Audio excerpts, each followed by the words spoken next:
Ah, ça y est, c'est un spécial Noël aujourd'hui. Et puis, aujourd'hui, je vais vous parler de mon super pouvoir, parce que je suis la descendante du Père Noël et du Grand Saint-Nicolas. Alors, pour tous les enfants, bon, les petits et les grands, bien sûr, qui auraient oublié une idée de dernière minute, un petit cadeau, ou ceux qui n'auraient pas été sages mais qui ont réfléchi, qui se sont dit « on va quand même faire attention », c'est le moment. Je vous invite à mettre un petit mot dans les commentaires parce que je peux aller intercéder là-haut. Mais dépêchez-vous, hein, il ne reste plus que quelques jours. Et j'espère surtout que le vent froid qui est là dehors ne va pas empêcher les connexions internet, parce qu'au pôle Nord ils se sont modernisés, tout marche très bien maintenant. Mais enfin, il faut tout de même que j'arrive à voir le responsable de la correction des cadeaux. Celui-là, je le connais. Mais il faut que je passe par 9 générations qui portent le nom de Nicolas et de Noël. Et ils sont des dizaines et des dizaines dans mon arbre, avec ces patronymes. Ils vont tous m'aider. Et ceci sans compter tous les Nikolai, Niklos, Colin, tout cela, c'est des diminutifs de Nicolas. Bref, pourquoi je parle de Nicolas? Eh bien, c'est lui, le grand Saint-Nicolas, qui a inspiré en fait cette histoire qui est racontée de génération en génération depuis très longtemps. C'était un saint évêque en Turquie et il passait près d'une maison un jour quand il entendit du bruit. Il se dit, il y a quelque chose d'anormal. J'entends des enfants qui crient. Donc il est rentré, c'était une boucherie et il a commencé à poser des questions. Le boucher était un petit peu embêté, puis il a toujours entendu du bruit, donc il s'est dit, il faut que j'aille voir. Et en fait, enfermés dans la chambre froide se trouvaient 3 pauvres orphelins. Donc Saint-Nicolas les délivra, et pour punir le boucher, il le transforma en père Fouettard, Zwarte-Piet, le Pierre tout noir, Pierrot le noir en fait.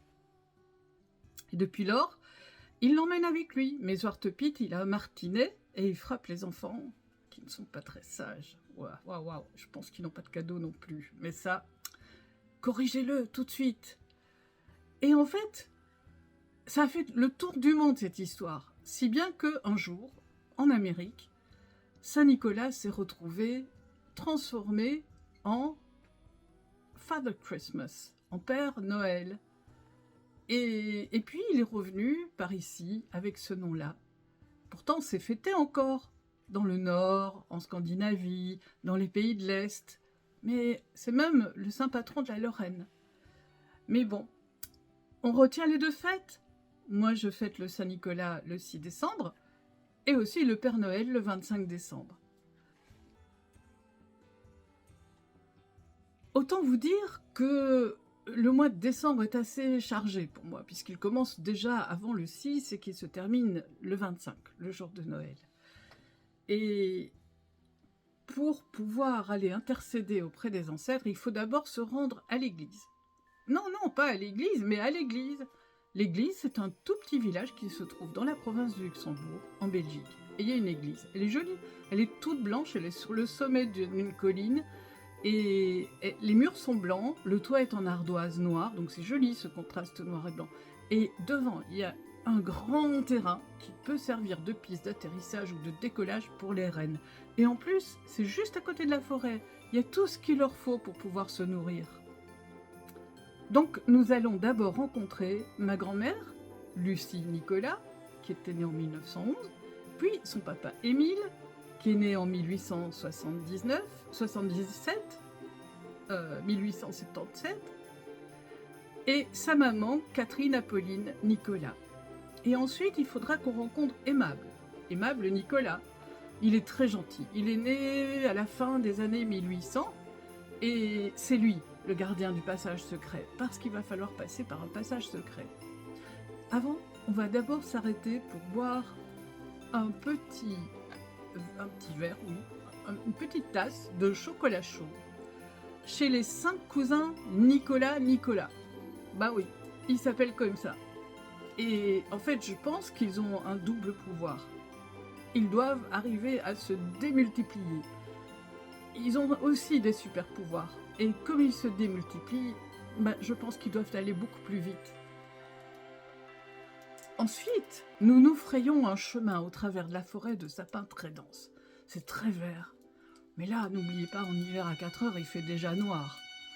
Donc, de maison en maison, on va aller visiter le grand-père Jean-Pierre.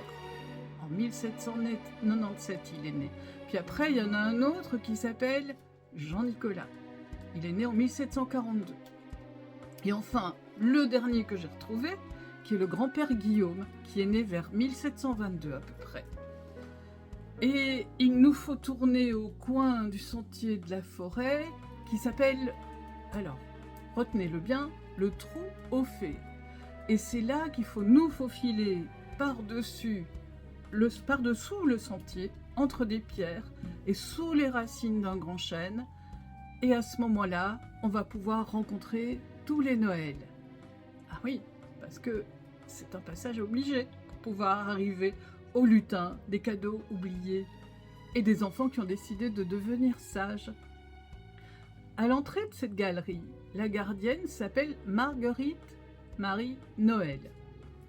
Elle est née en 1845. Et c'est la maman de Victoire, mon arrière-grand-mère, qui, elle, a épousé Émile Nicolas. Et c'est comme ça que les deux familles se sont mariées.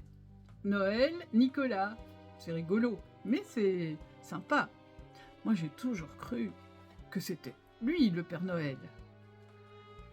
Le père de Marguerite, c'est le grand-père Jean-Baptiste Noël. Il est né en 1816.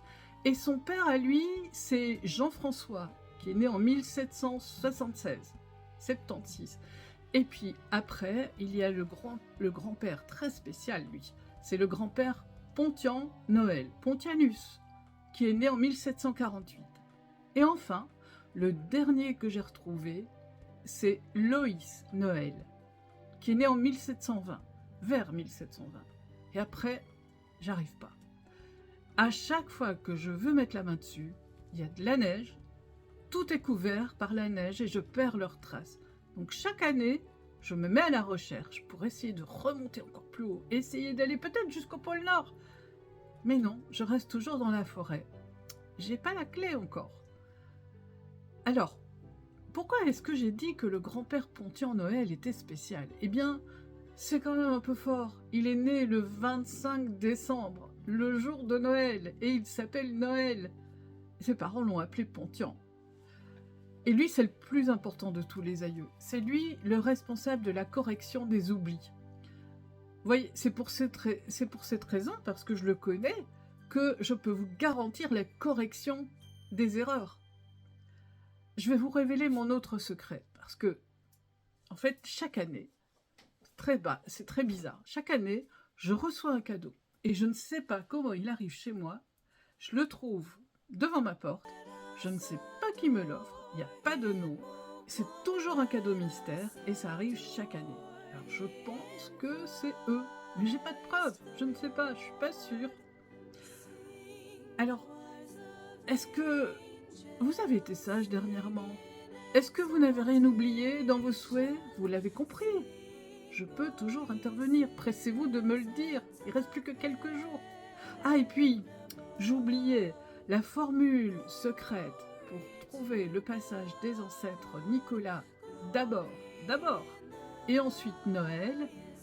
Il faut la dire par cœur, il faut dire les prénoms par cœur sans se tromper. Allez-y, dites-les. Je suis sûre que l'esprit de Noël se posera dans votre cœur. Moi, je peux le faire.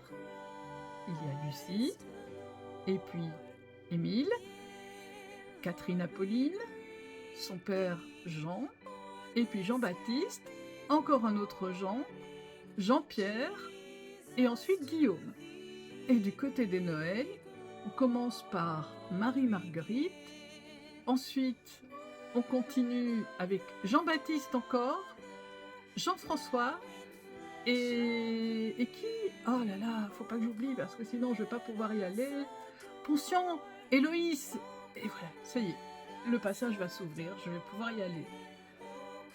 Je vous souhaite de très bonnes fêtes, et puis merci au Généathème de Généathèque qui nous a soufflé l'idée. Bye bye, à bientôt!